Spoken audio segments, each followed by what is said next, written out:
आधी रात फुटपाथ पे मार के सूते पौआ बेटा हमारे नाम भी रहुआ। लागेला चांद जैसे अंगना उतर गईल।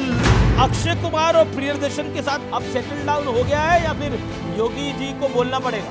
नहीं नहीं, योगी जी को भी मत बोलिए, ट्रम्प को भी मत बोलिए, अपने अंदर अंदर कर लिया। मोहन भागवत ने बोला बच्चे 3 होने चाहिए, आपके अनुसार बच्चे कितने होने चाहिए? मेरे तो 2 ही हैं। अरे घुस जाले बिलिया में सांप बिच्छू गोजर चलेला जब चाप के, बाबा का बुलडोजर चलेला जब चाप के।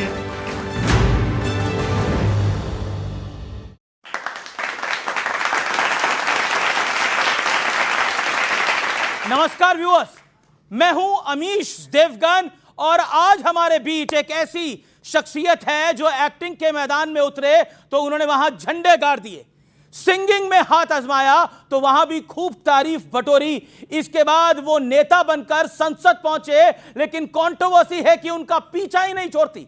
अब उन्होंने उत्तर प्रदेश के मुख्यमंत्री योगी आदित्यनाथ पर बनी film Ajay the untold story of Yogi में काम भी किया है।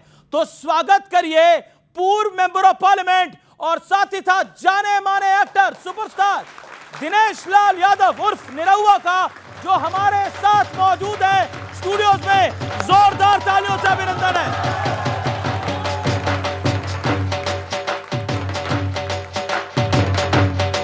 स्वागत है। तो आप आए हैं तो ढोल बज रहे हैं।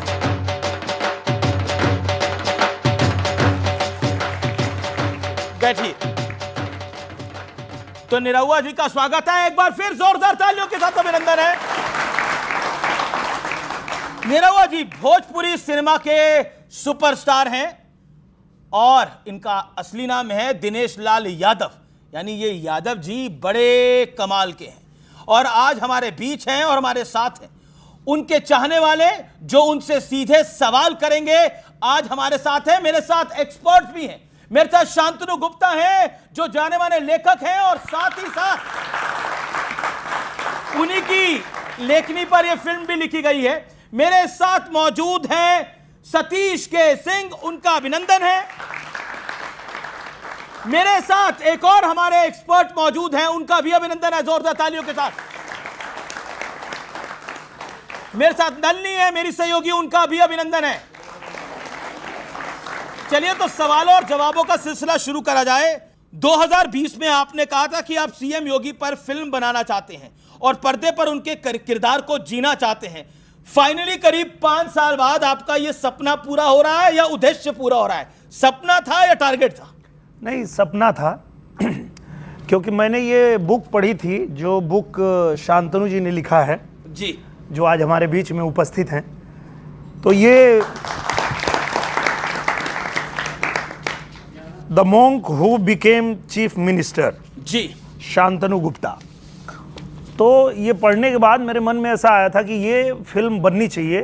बहुत ही शानदार किताब है, क्योंकि जब हम लोग फिल्म बनाते हैं तो एक किरदार को ऐसा गढ़ते हैं, कल्पना करते हैं कि एक आदर्श व्यक्ति होगा, आदर्श नागरिक होगा, बुराइयों से लड़ने वाला होगा, समाज को सुधारने वाला होगा, ऐसा किरदार हम कल्पना करते हैं।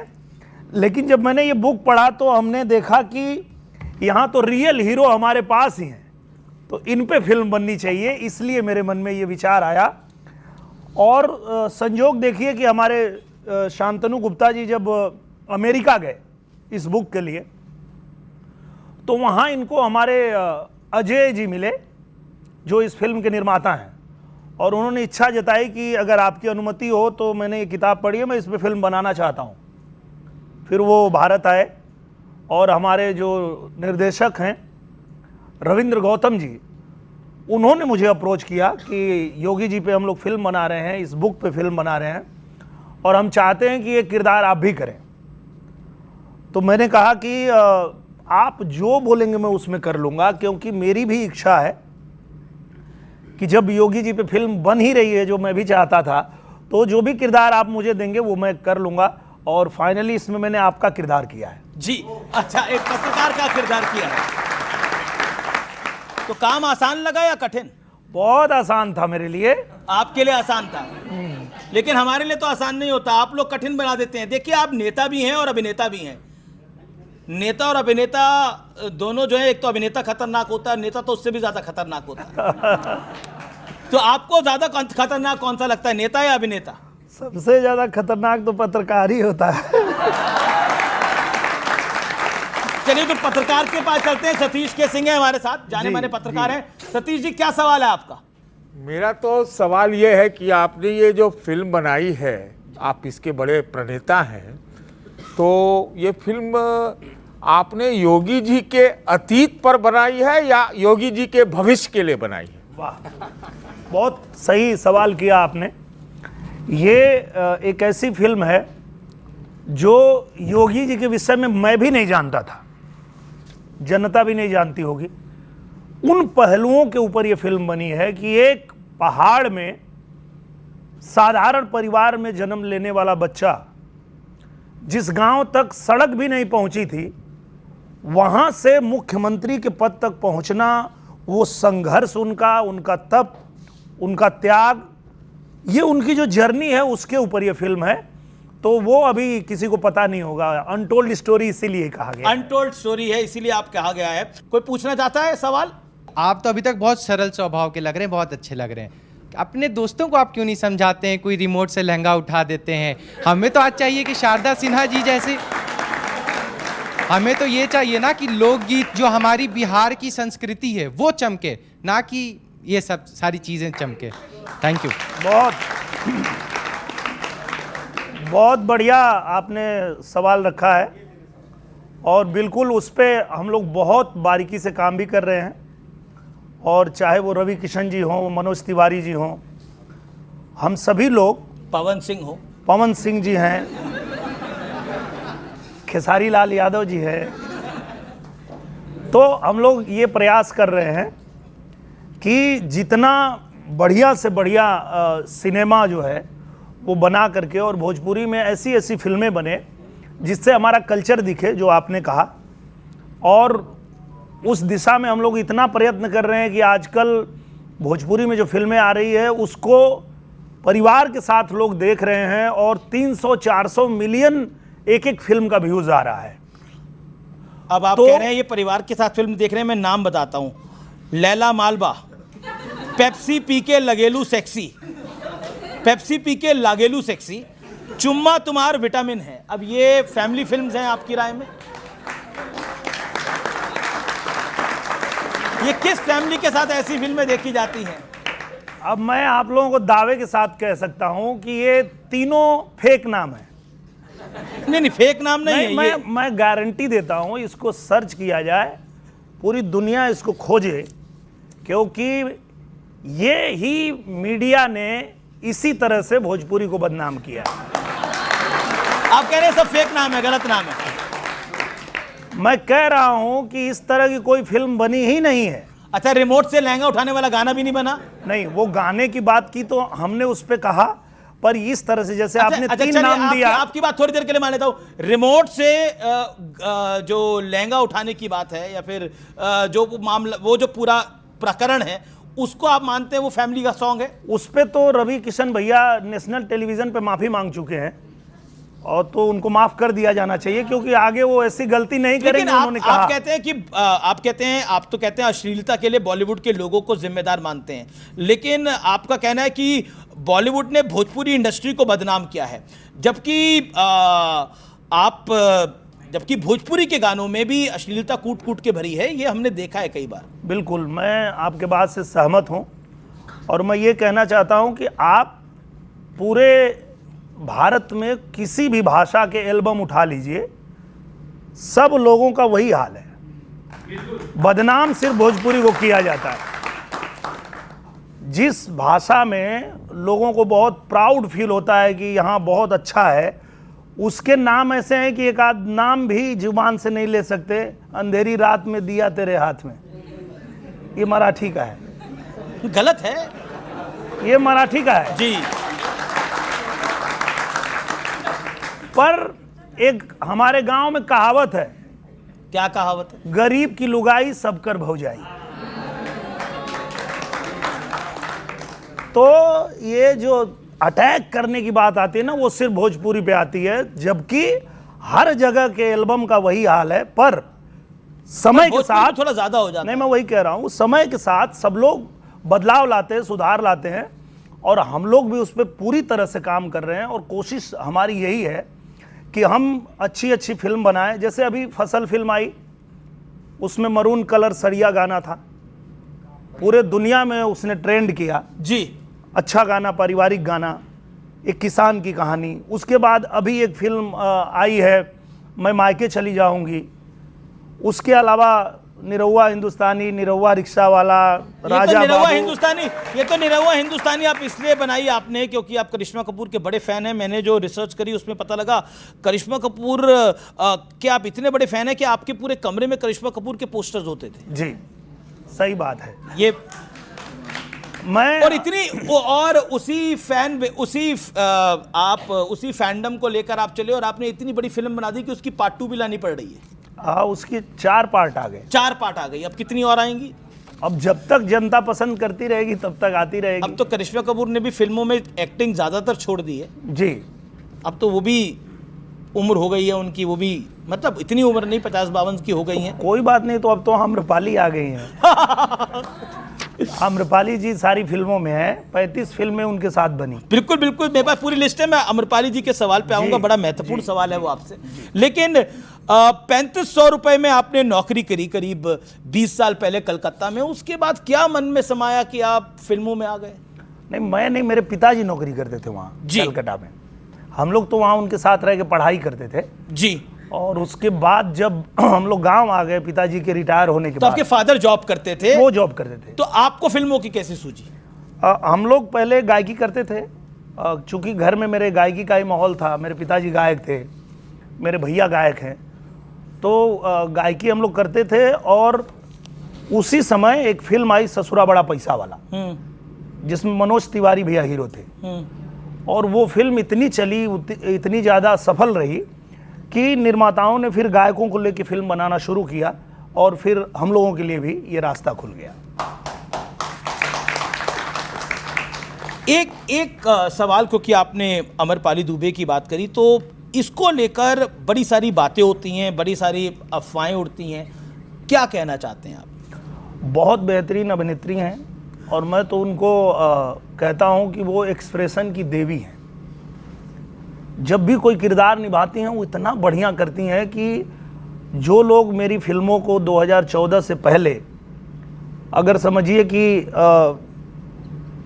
10 करोड़ देख रहे हैं, तो उनके आने के बाद 20 करोड़ लोग देखने पर लगे। जिस तरह की अफवाहें उड़ती हैं, क्या उसका फैमिली लाइफ पे भी इम्पैक्ट पड़ता है? नहीं पड़ता है। उसका कारण ये है कि सबको पता है, चूँकि घरेलू फैमिली रिलेशन हमारे हैं, उनके घर हमारे घर के लोग भी आते जाते हैं, उनके घर के लोग हमारे घर भी आते जाते हैं, तो सबको पता है कि ये चूँकि 30-35 फिल्में साथ में किया है, तो वो लोगों को भ्रम हो जाता है, तो कोई दिक्कत नहीं है। चलिए, एक सरप्राइज है आप लोगों के लिए। शांतनु गुप्ता, आपके लिए भी एक सरप्राइज है। हमारे साथ परेश रावल जुड़ रहे हैं। अरे वाह, परेश रावल जुड़ रहे हैं। परेश रावल जी, आपका अभिनंदन है। नमस्कार। नमस्कार। परेश जी, आपको मेरी आवाज मिल रही है? आ रही है, बड़ी देर के बाद आ रही है, लेकिन आ रही है। नहीं, ये देखिए, निरहुआ जी ने लेट कर दिया। अरे हम नहीं सर, इन्होंने लेट करा है। नहीं, मैं और कतई नहीं, मुझे मैं डांट निरहुआ जी पड़वाएंगे मैं आपकी बात पहले मानूंगा। जी जी जी, चलिए, इन्होंने लेट करा है और शांतनु जी ने जल्दी करने की बात कही थी। अब आप बताइए, आप लोग आपस में सेटल कर लीजिएगा क्या मामला है। लेकिन परेश रावल जी, आपका अभिनंदन है। हमारे इस कार्यक्रम में ये बड़ी सरप्राइज एंट्री है आपकी। और इस समय आपको टीवी पर जो व्यूअर हमारे देख रहे हैं, डिजिटल पर जो व्यूअर देख रहे हैं, उसके अलावा हमारी ऑडियंस भी है जो तालियां बजाकर आपका स्वागत करना चाहती है यहां पर।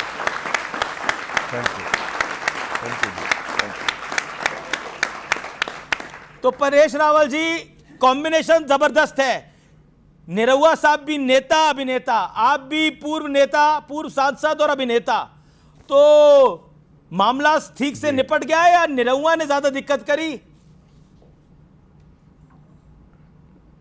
नहीं, निरहुआ जी ऐसे इंसान कतई नहीं है किसी के काम में रोड़ा डाले या दिक्कत पैदा करे। Is a very nice human being. मैं थोड़ा बहुत मिला हूँ उनसे और मेरी इंप्रेशन बहुत अच्छी है। I really respect him. जी, लेकिन आपको नेता वाला कैरेक्टर ज्यादा अच्छा लगता है या जो अब अभिनेता है उसी का रोल ज्यादा अच्छा लगता है? भैया नेता हो या अभिनेता, जब तक जनता का साथ तो रहना ही चाहिए। जनता का साथ है तब तक सब कुछ सुनहरा है। तो योगी जी के बारे में आप क्या फील करते हैं? इतनी बड़ी फिल्म कर दी है आपने, आप तो उनके गुरु बने हैं इस फिल्म के अंदर। इस फिल्म के अंदर मैं कह रहा हूं, क्या कहना चाहते हैं आप?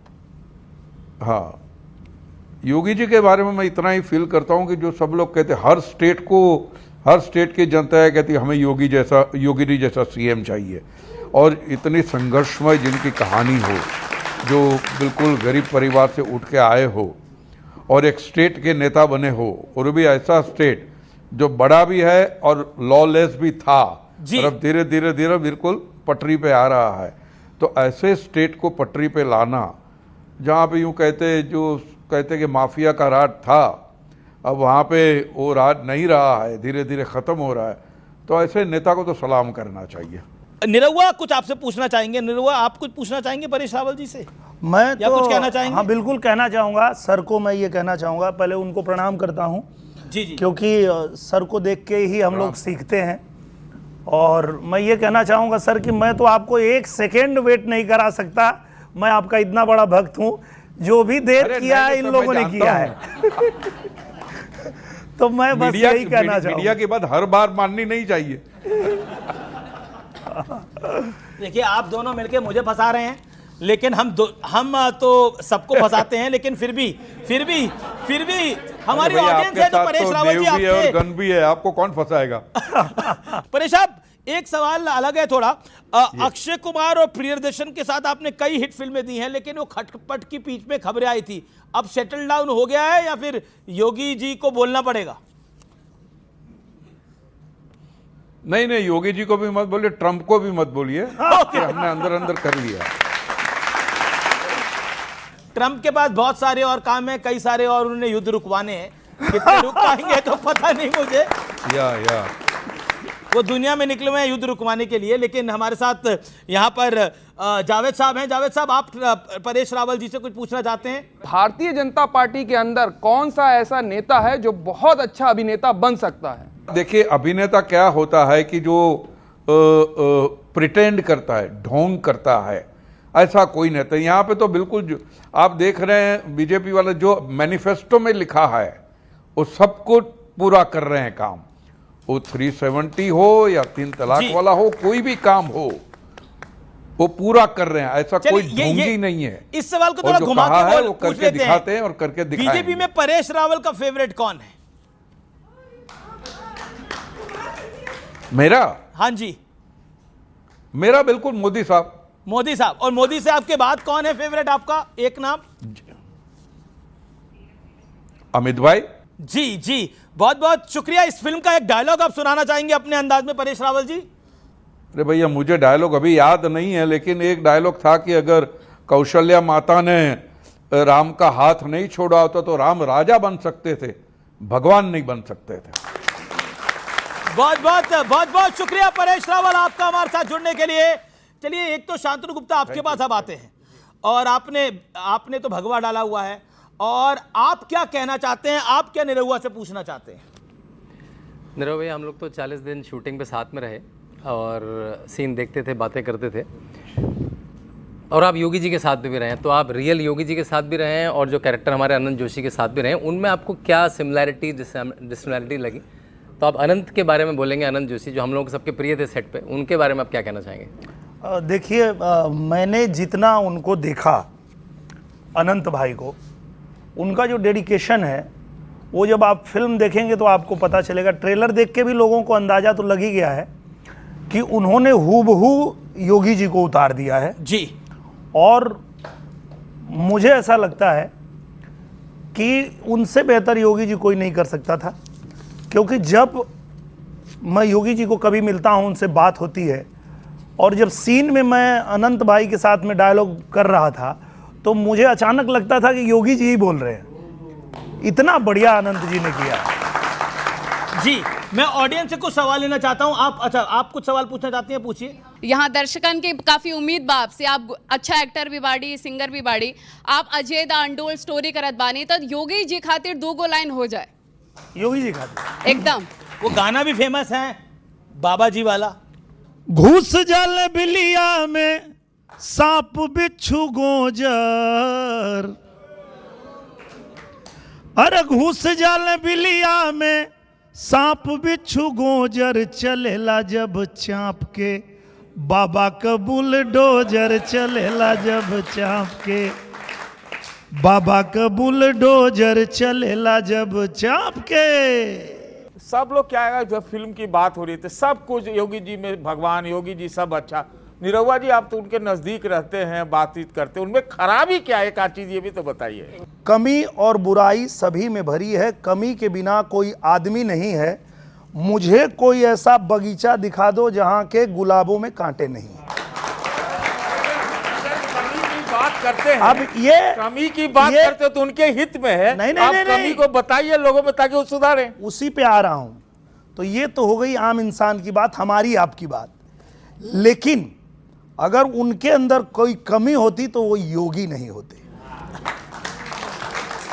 वो योगी इसीलिए हैं कि उनके अंदर कोई कमी नहीं है, कोई लोभ नहीं, कोई लालच नहीं है, कोई द्वेष नहीं है, तब जाके वो योगी बने हैं। ठीक है, ऐसा क्यों है कि आपका 36 का आंकड़ा है पवन सिंह के साथ? नहीं, बिल्कुल नहीं, वो तो मेरे छोटे भाई हैं और हमारे दोनों के बीच बहुत अच्छे संबंध है। खेसारी लाल यादव के बहुत साथ अच्छा संबंध है, वो भी मेरे पर छोटे ये भाई संबंध अच्छा दिखता क्यों नहीं है? हर जगह दिखेगा आपको, हमारे बीच में अभी तक तो नहीं दिखा। नहीं नहीं दिखेगा कि फ्यूचर का प्लान है ये? नहीं नहीं नहीं नहीं। खेसारी लाल यादव जब पहली फिल्म उनकी आ रही थी और उस फिल्म में रुकावट आ रही थी और लग रहा था कि रिलीज नहीं होगी, तो मैंने ही रिलीज करवाया था उस फिल्म को। तो ऐसा नहीं है, बहुत अच्छा रिलेशन नहीं, मैं आपका एक बयान सुनाता हूं। आपका एक बयान था कि गाना बनाकर व्यूज लेना कोई बड़ी बात नहीं है, अगर नंबर 1 की बात है तो टॉप 3 भोजपुरी फिल्में मेरी हैं, उसके बाद की लड़ाई बाकी लोगों के लिए है। आप टॉप 3 में तो आप अपने आप को मानते हैं कि number 1 Nirahua, number 2 Nirahua, number 3 Nirahua. वो तो सच्चाई है। अच्छा, क्योंकि आप आज भी YouTube पे सर्च तो रवि करेंगे, किशन कहाँ है? वो तो उसके ऊपर है, A1 है वो। A1 है। हाँ, और मनोज तिवारी वो दोनों एक साथ हैं। और पवन सिंह? पवन जी जो हमारे हैं वो पावर स्टार हैं, पावर वहीं से शुरू होता है वहीं खत्म होता है। ओके, नहीं पर तो आपने बताया नहीं, ये नंबर 1, 2, 3 में कहीं पवन सिंह नहीं आ रहे? नहीं, वो मैं जिस भाव में कहा, जिस वजह से कहा, वो तो आप जान लीजिए कि जितनी भी फिल्में आई हैं, चाहे मेरी आई हो, पवन जी की आई हो, खेसारी जी की आई हो, जब आप सर्च करने जाएंगे तो आपको पता चलेगा कि जो 30 करोड़ 40 करोड़ लोगों ने फिल्में देखी है, उसमें टॉप 3 नहीं, टॉप 5 फिल्में मेरी ही है। अच्छा, तो मैंने उस तो हिसाब से, मतलब 5 में आप कह रहे हैं कि पवन सिंह का चौथे और 5वें पे भी स्थान नहीं है? नहीं, अगर आप फिल्म देखने जाएंगे, मैं ये नहीं कह रहा हूं, मैं तो पवन सिंह का खुद ही फैन हूं, मैं उनका जूनियर हूं। पवन सिंह मुझसे पहले आए इंडस्ट्री में और उनके गायकी के हम लोग बचपन से फैन हैं। तो मैं उनका उनको तो डांस बड़ा फेमस है। हाँ, उनको मैं क्रिटिसाइज नहीं करूंगा और मैं झूठ भी नहीं बोलूंगा, मैं सच में उनका फैन हूं। पर बात जब फिल्म की आई, ये कहीं पे कोई पूछ रहा था तो मैंने बताया जो सच है कि भाई ये फिल्में हैं जो 1, 2, 3, 4, 5 पे है, तो इन फिल्मों के बाद आप बात करिए, उसमें घुसने की कोशिश मत करिए। अच्छा, ये कंट्रोवर्सी आपका कभी पीछा नहीं छोड़ती? आप बिग बॉस में गए, वहां पर भी आपकी इमाम सिद्दीकी से आप उलझ गए, वहां उनसे झगड़ा हो गया आपका, ये कंट्रोवर्सी क्यों नहीं पीछा छोड़ती आपका? अब क्या है कि वो सामने से लड़ने के लिए ही आए थे। उनको मैं चूंकि बिग बॉस ऐसा शो था कि मैं वहाँ गया, मुझे समझ ही नहीं आ रहा था कि ये चल क्या रहा है, ये लोग बिना मतलब लड़ कहाँ रहा है। तो हम तो एक ही हफ्ते में बाहर आ गए।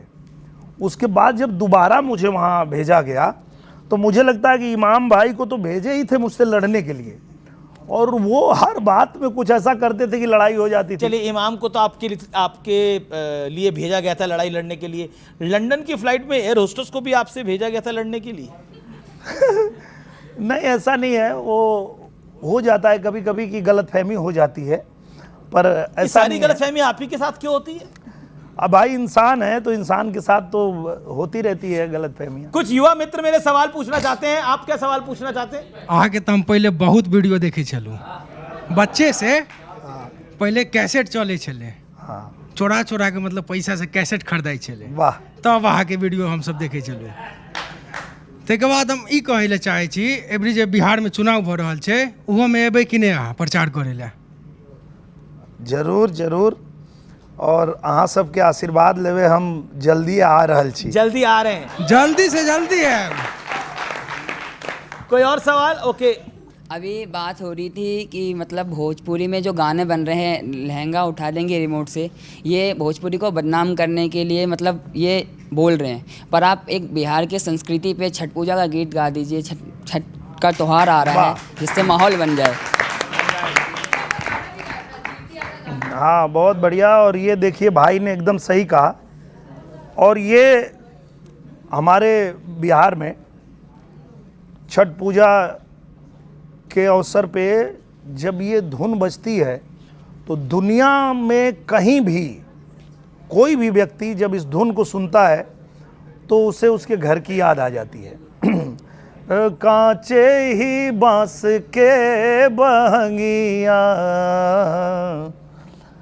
बहंगी लचकत जाए, बहंगी लचकत जाए, कांचे कांचे बसवा के बहंगी बनाई के, चल पहरे दरवा किनरवा उठाई के, रमत झमत गावत गीतिया, जाले माई के दुआर।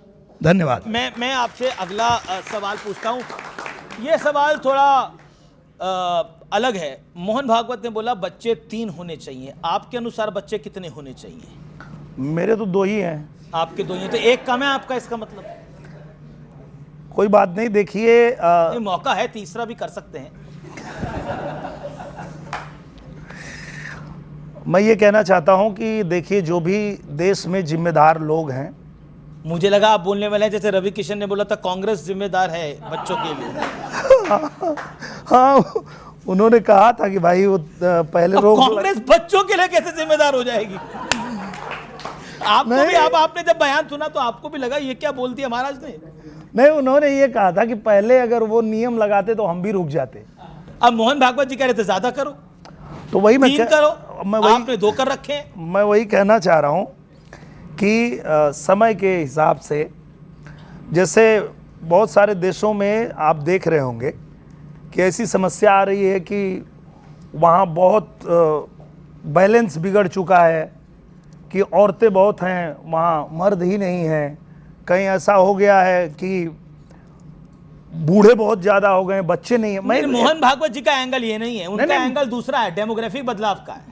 मैं ये कहना चाह रहा हूँ, आप बड़ी सरलता से इस सवाल को टाल रहे हैं। टाल नहीं रहा हूँ, मैं ये कह रहा हूँ कि अलग अलग समय पे जो लोग अपना अपना विचार होता है वो रखते हैं, उनको उनका विचार जो लगा होगा उन्होंने रखा होगा। लेकिन मैं असमर्थ हूँ, मेरा तो 2 ही है। आप असमर्थ हैं? हाँ, क्योंकि अब मेरा 2 ही है तो अब मैं क्या कहूँ। ठीक है जी, कुछ इस पर आप कुछ पूछना चाहते हैं जवाब साहब? 2 चीज़ें, क्योंकि आप भी बहुत अच्छे जो हैं अभिनेता हैं, एंटरटेनर हैं। लाइफ की एक जर्नी होती है लोगों की, जो अपनी एक पास्ट भी और फ्यूचर को लेकर के और प्रेजेंट को लेकर के लोग देखते हैं। आप जब राजनीति के अंदर गए तो राजनीति ने आपको क्या सिखाया अभी तक? अच्छा सवाल है। बहुत बढ़िया सवाल है।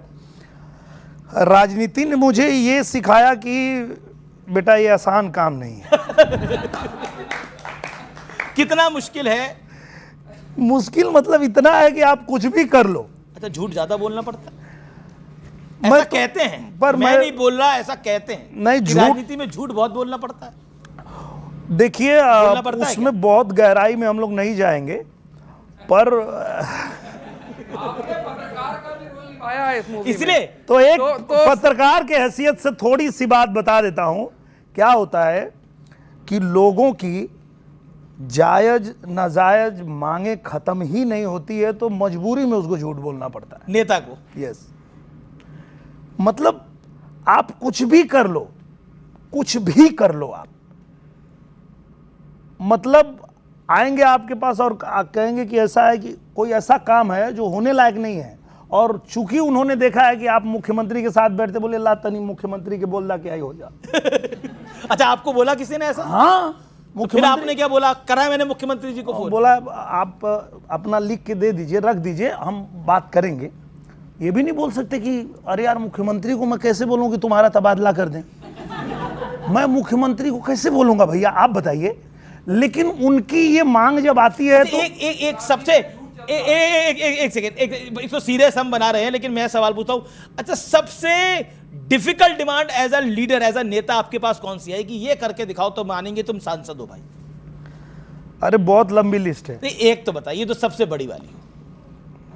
अरे जाने दीजिए, अब ये टीवी पे अच्छा नहीं निकलेगा। कोई ऐसी डिमांड थी जो टीवी में बता नहीं सकते आप? हाँ मतलब अच्छा, अभिनेता के तौर पर कोई ऐसी फैन की डिमांड हो कि जो आपने लगा ये करने में मैं असमर्थ हूं भाई? हाँ, बहुत बार क्या होता है कि जैसे मैं भी बहुत सारे हीरो का फ़ैन हूँ। मैं अमिताभ बच्चन का फ़ैन हूँ, मैं सलमान खान का फ़ैन हूँ, मैं अक्षय कुमार का फ़ैन हूँ। पर मैं उनसे जब मिलता हूँ तो मिलने के बाद मैं कहता हूँ कि मैं आपका फ़ैन हूँ, और बोलते बहुत अच्छा बात है, एक फ़ोटो दे दीजिए। पर हमारे फ़ैन यहीं नहीं रुकते हैं, वो कहते हैं कि अपने फिल्मिया में हम के ले ला। जी चलिए, यहाँ से बड़ी सारी डिमांड्स आ रही हैं। कोई युवा सवाल पूछना चाहता है? आगे नलिनी, आगे आगे आगे आगे। बड़े सारे बच्चे बैठे हुए हैं काफ़ी देर से। किसी की गाने की डिमांड है, डांस की डिमांड है तो कर लीजिए। नमस्ते सर, मेरा नाम कौशल है। नमस्ते। मैं उत्तर प्रदेश हरदोई का रहने वाला हूँ। आपका नाम दिनेश लाल यादव है, ये आपका नाम निरहुआ कैसे पड़ा, उसका क्या मतलब है? जी, मैंने एक एल्बम गाया था, आप लोगों ने भी सुना होगा। उस एल्बम का नाम था निरहुआ सटल रहे, और उसी एल्बम के बाद लोग मुझे इसी नाम से बुलाने लगे, और तब से मैंने भी अपना नाम निरहुआ रख लिया। ओके, अच्छा, क्या डायलॉग आप बोल रही थी? ये आगे से सवाल आ रहा था। एक सेकंड पहले ये उनको दीजिए माइक। सर, निरहुआ सटल रहे आपकी फिल्म बहुत ही फेमस है, मतलब बहुत ज़्यादा ही फेमस बाटे, तो एक ई फिल्म का डायलॉग बोल दी था जनता खाती। बिल्कुल बिल्कुल। आधी रात फुटपाथ पे मार के सूते पौआ, बेटा हमारे नाम निरहुआ। जी, अब ये कोई डांस की और गाने की डिमांड ना कर दे, बोलिए। नमस्ते सर, मेरा नाम साची यादव है और मैं बिहार की रहने वाली हूँ। और मैं आपसे एक आपका पॉपुलर सॉन्ग सुनना चाहती हूँ, जो निरहुआ रिक्शा वाले में जो काफ़ी फेमस हुआ था। जी जी तो जी जी, माइक। बहुत शानदार गाना था, और वो आज भी बहुत बजता है। भोजपुरिया जवान नहीं सहेला गुमान, भोजपुरिया जवान नहीं सहेला गुमान, भोजपुरिया जवान नहीं सहेला गुमान, बाई बतिया के गावे गावे हाला, अब ये कह रहे हैं थोड़ा डांस भी हो निरहुआ जाए। रिक्शा वाला, निरहुआ रिक्शा वाला। कोई नहीं चाह रहा, सिर्फ आप चाह रहे हैं। नहीं, मैं नहीं चाह रहा, ये सब चाह रहे। कौन कौन चाह रहा है वो हाथ खड़ा कर दे भाई, हाथ खड़ा करे जो चाह रहा है डांस हो जाए। देखिए, आप देखिए कितने सारे हाथ खड़े हैं, आप देखिए, और 70-80% तो खड़े हैं। और मैं ये कहना चाहता हूँ, क्या वो कह रहे हुक स्टेप होना चाहिए। बिल्कुल। खड़े हो जाइए, खड़े हो जाइए। देखिए पब्लिक, आप नेता भी अभिनेता भी है, पब्लिक की डिमांड पे खड़ा ही होना पड़ता है। और मैं ये कह रहा हूँ कि आज जो है ये मंच एक नई चीज देखेगा कि एक मतलब रील का पत्रकार और एक रियल का पत्रकार। मैं तो कर नहीं पाऊंगा, मैं आपका साथ दूंगा तालियों के साथ, और दोनों लोग ही डांस करेंगे। हाँ, मैं साथ दे रहा हूँ, आपका साथ दे रहा हूँ मैं। भोजपुरिया जवान नहीं सहेला गुमान, बाई बतिया के गावे गावे हाला, निरहुआ रिक्शा वाला, निरहुआ रिक्शा वाला। अब आप देखिए, आपने साथ नहीं, मैंने तो पूरा आपका साथ दिया। अब अगला अगला अगला देखिए, अब आपकी फिल्म आ रही है अजय द अनटोल्ड स्टोरी। इसका गाना है बाबा बैठ गया। बाबा बैठ गया। अब ये हो जाए। बिल्कुल, बहुत अच्छा गाना है, और ये ऐसा गाना है इस फिल्म में कि आप लोग देखेंगे कि जब योगी जी पहली बार सांसद बनते हैं तो जनता का काम कराने के लिए डीएम ऑफिस के बाहर बैठ गए थे। देखो बाबा बैठ गया। और उन्होंने कहा जब तक सबकी समस्या का समाधान नहीं करोगे, यहां से खड़े नहीं होंगे। वहां पे ये गाना आता है, ओ देखो रे हुड़दंग मचेगा, हाहाकारी शंख बजेगा, जो भी इसके आगे आया वो तो भैया नहीं बचेगा। ये भक्त है भोले का, ये सच ही बोलेगा, ये भक्त है भोले का, ये सच ही बोलेगा, पीछे नहीं हटा है जब जब अपनी जिद पे बैठ गया। देखो देखो देखो देखो देखो बाबा बैठ गया, योगी बाबा बैठ गया, देखो बाबा बैठ गया, योगी बाबा बैठ गया। बहुत शानदार, बहुत शानदार। लेकिन चलिए योगी बाबा तो बैठ गए, लेकिन ये राहुल गांधी बड़े खड़े हो रहे हैं, क्या कहना चाहते हैं? क्या राहुल गांधी के बारे में आपके क्या विचार हैं? वो कहते हैं वोट चोरी हो रही है। अभी प्रधानमंत्री की मां के लिए कांग्रेस ने एआई का एक वीडियो बनाया, क्या कहना चाहते हैं आप? मुझे लगता है कि थोड़ा एक इतना तो समझदारी होनी चाहिए विपक्ष को भी कि आप विरोध करिए, पर ऐसा विरोध मत करिए जो देखने में भी अच्छा ना लगे, सुनने में भी अच्छा ना लगे। ठीक है, विपक्ष का काम है विरोध करना ही चाहिए, पर थोड़ा सा एक मर्यादा का भी ध्यान रखना चाहिए, मैं तो यही कहूँगा। जी, राहुल गांधी के बारे में आपके विचार क्या हैं? अब वो जैसा आपने कहा कि खड़े हो रहे हैं, खड़े तो बहुत दिन से हो रहे हैं, पर खड़े हो नहीं पा रहे हैं। अच्छा, आपको लग रहा है अभी खड़े नहीं हो पा रहे। और अखिलेश यादव? मतलब वो भी उनके साथ ही हैं दोनों लोग, और साथ में उधर हमारे तेजस्वी भैया भी हैं। ये सब लोग मिल के कोशिश तो कर रहे हैं, लेकिन इनकी कोशिश कामयाब इसलिए नहीं हो पाती है क्योंकि ये लोग समझ ही नहीं पाते हैं कि आप विरोध किसका कर रहे हैं। जैसे विरोध करने का तरीका तो ये भी हो सकता है कि प्रधानमंत्री नरेंद्र मोदी जी कह रहे हैं कि 47 तक विकसित राष्ट्र बनाएंगे, तो आप तीनों मिलके बोलिए कि हम जोर लगाएंगे और थोड़ा जल्दी बना देंगे। ये भी हो सकता है तरीका, लेकिन नहीं, विकसित राष्ट्र बन ही नहीं सकता। सत्ता में तो आए, यहाँ वैक्सीन बन ही नहीं सकती, इंडिया कभी ऐसा मेक इन इंडिया हो ही नहीं सकता। ये सब बातें करके आप अपने देश का विरोध करने लगते हैं, ये क्या तरीका है? जी, लेकिन हाल ही में रामभद्राचार्य जी को आप भी जानते हैं, पूरा देश परिचित है। उन्होंने बोला कि उत्तर प्रदेश में मिनी पाकिस्तान, पश्चिमी उत्तर प्रदेश में मिनी पाकिस्तान बढ़ना है, और इस पर आप क्या कहना चाहते हैं? योगी आदित्यनाथ का 9 साल से 8 साल से राज है, प्रधानमंत्री मोदी 11 साल से सत्ता में है, फिर भी मिनी पाकिस्तान बन रहा है, तो दोष तो बीजेपी सरकार का हो गया फिर। अब इस विषय में मुझे जानकारी ज़्यादा नहीं है, लेकिन कोई ऐसी बात हुई होगी जिसके वजह से उन्होंने ये बयान दिया होगा, पर मैं ये देखूंगा तो समझ पाऊंगा, मुझे पता नहीं है इसके बारे में। वेस्टर्न यूपी के संदर्भ में उन्होंने ये बात को बोला, पर क्यों बोला ये मुझे जानकारी नहीं है। जी, इस पर आप बोलने से बचना चाहते हैं? नहीं, मैं जानता नहीं तो मैं जरूर, मैं थोड़ा फिल्म बनाने में व्यस्त हूँ अभी। ओके तो राजनीति उतना वो। अच्छा, चलिए अब हम आपको कुछ फोटोग्राफ्स दिखाएंगे और आपका रिएक्शन लेंगे। देखते हैं पहली फोटो कौन सी आ रही है, ये देखते हैं स्क्रीन पे। खड़े हो सकते हैं आप? हाँ, क्या कहना चाहते हैं आप? हाँ, मैं तो इनके लिए वही पहले भी कहा था, अभी भी कहता हूं कि इनके लिए भी और प्रधानमंत्री जी के लिए भी, जब भी मैं इनको कार्य करते हुए अपने देश को, प्रदेश एक लाइन को, में बोलना है, एक लाइन में, योगी मोदी इस कलयुग में राम लला के दूत हैं और भारत माता कहती है ये दोनों मेरे सपूत हैं। ओके, अगला देख लेते हैं, अगली फोटो किसकी आ रही है, अब बताइए। हाँ, ये त्रिदेव हैं ये भोजपुरी के त्रिदेव हैं तीनों, मनोज तिवारी भैया, रवि किशन निरहुआ, और तीनों ही मिल करके प्रयास कर रहे हैं कि तीनों में से क्रिकेट कौन अच्छा खेलता है? मनोज भैया। रवि किशन कहते हैं वो अच्छा खेलते हैं, और रवि भैया भी खेलते हैं, लेकिन मुंह से ज्यादा अच्छा खेलते हैं। ठीक है, अगली फोटो देख लेते हैं किसकी आ रही है। अमरपाली दुबे। ये कोई गाना डेडिकेट करना चाहते हैं इनको? हाँ, क्यों नहीं। गा दीजिए फिर। इनके साथ मेरी बहुत सारी फिल्में हैं। एक गाना, हिंदी वाला गाना होना चाहिए इसमें। ओ जहिया से घरवा में डेग तोहर पर गइल, लागेला चांद जैसे अंगना उतर गइल। ये हिंदी का गाना को डेडिकेट करना चाहेंगे तो? हिंदी का गाना, तुझे रब ने बनाया होगा फुर्सत से तुझे मेरे यार। जी चलिए अगली तस्वीर देखते हैं, कौन सी आ रही है। अखिलेश यादव जी हैं, क्या कहना चाहते हैं आप?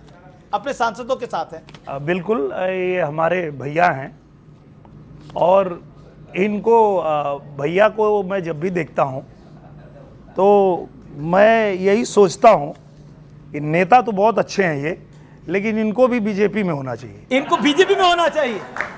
आप कह रहे हैं अखिलेश यादव को बीजेपी में होना चाहिए, क्यों? होना चाहिए क्योंकि मुझे लगता है कि ये भी कृष्ण के वंशज हैं और ये राम श्याम की धरती है। चलिए मैं चाहता हूं कि ये वीडियो अखिलेश यादव तक पहुंचाया जाए, उनका रिएक्शन लेंगे कि वो बीजेपी में उनका स्वागत करने को तैयार हैं दिनेश लाल यादव, अखिलेश यादव का। बिल्कुल, मैं चाहता हूं कि इनको बीजेपी में लाया जाए। बिल्कुल जी जी। चलिए अब ये रैपिड फायर राउंड है। आप नेता अच्छे हैं या अभिनेता अच्छे हैं? अभिनेता। अभिनेता अच्छे हैं। भविष्य का दमदार नेता कौन है, अखिलेश यादव या फिर राहुल गांधी? Choose one. मुझे लगता है कि योगी आदित्यनाथ। योगी आदित्यनाथ। इन दोनों में से बेहतर नेता कौन है, ये चूज करना है। योगी जी तो है ही बेहतर। ये दोनों में से तो अखिलेश भैया बेहतर है। अखिलेश भैया बेहतर है। चलिए मेरा अगला है, भोजपुरी का इन दिनों बड़ा सितारा कौन है, पवन सिंह या खेसारी लाल यादव? अरे दोनों बड़े हैं, एक को चूज करना है भाई। एक को चूज करेंगे तो पवन सिंह। पवन सिंह। मनोज तिवारी और रवि किशन में से बड़ा शोमैन कौन है? एक। पब्लिक कह रही है मनोज भैया। वो ठीक कह रहे हैं, क्योंकि अगर मनोज भैया को देखा जाए तो वो हर क्षेत्र में, मतलब रवि भैया तो अभिनय के क्षेत्र में बहुत अच्छा करते हैं, पर इनको देखा जाए तो ये जितना बढ़िया अभिनय करते हैं उतना ही बढ़िया ये राजनेता हैं, उतने ही बढ़िया ये मतलब स्टेज के भी परफॉर्मर हैं। तो ठीक, जनता सही कह रही है। अगली तस्वीरें आपको थोड़ी परेशान करने वाली हो सकती हैं, चाहिए प्ले करते हैं। अब इनमें से बेहतर अभिनेत्री कौन है, इन तीनों में से? बेहतर अभिनेत्री तो आम्रपाली ही है। बेहतर अभिनेत्री आम्रपाली है। अक्षरा सिंह नहीं है अच्छी? वो भी हैं, पर आपने कहा बेहतर, तो आम्रपाली जी की साथ में जो भी फिल्में हैं वो बहुत सराही गई है। नंबर टू कौन है? नंबर 2 तो उनको मोनालिसा है। जी चलिए, मतलब अक्षरा सिंह को आप नंबर 3 पे मानते हैं? अरे भाई, तो आप 3 लोगों को दिखाएंगे तो तीनों को क्या बोल सकते हैं, तीनों को एक नंबर रखिए। चलिए अगला देख लेते हैं क्या आ रहा है। लालू परिवार में बेहतर लीडरशिप किसमें है, इनमें या इनमें? मैं इनके राजनीति के बारे में जानता ही नहीं। चलिए मेरा आखिरी सवाल है, नरेंद्र मोदी को आप किस तरीके से देखते हैं? देश के प्रधानमंत्री हैं, वन लाइन। मुझे लगता है कि वो सदी के महानायक हैं और कभी कभी धरती पे इस तरह के महापुरुष पैदा होते हैं। उस सदी के महानायक हैं, कभी कभी धरती पे ऐसे पुरुष पैदा होते हैं, महापुरुष पैदा होते हैं, ये आपको कहना है। बहुत बहुत धन्यवाद, आप हमारे मंच पर आए। आप तमाम लोगों का बहुत बहुत धन्यवाद। लेकिन चलते चलते कुछ सुनाना चाहेंगे हमारे ऑडियंस को आप? हाँ, चले ला झूम के बाबा का बुलडोजर। घुस जाले बिलिया में सांप बिच्छू गोजर, चलेला जब चाप के बाबा का बुलडोजर, चलेला जब चाप के बाबा का बुलडोजर, चलेला जब चाप के। बहुत बहुत शुक्रिया आपका, बहुत धन्यवाद, बहुत अभिनंदन है, जोरदार तालियों के साथ अभिनंदन है आप तमाम मेहमानों का। शांतनु गुप्ता, जावेद साहब, साथ ही साथ सतीश के सिंह, आप तमाम लोगों का बहुत बहुत शुक्रिया इस कार्यक्रम में खास तौर पर जुड़ने के लिए। नमस्कार, जय हिंद, वंदे मातरम, धन्यवाद। जय हो। Thank you sir.